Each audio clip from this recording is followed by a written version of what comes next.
আমার কবুতরগুলো দেখেন কি সুন্দরভাবে খাচ্ছে।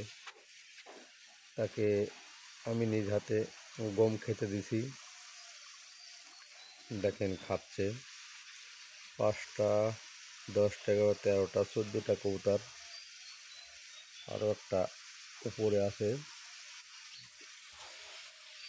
দেখেন কি সুন্দরভাবে খাচ্ছে।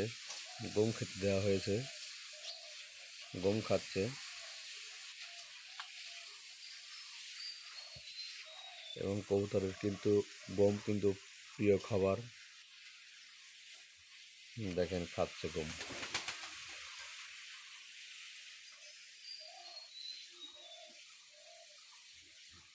আর একটা বাচ্চা কবুতর এগিয়ে আসছে,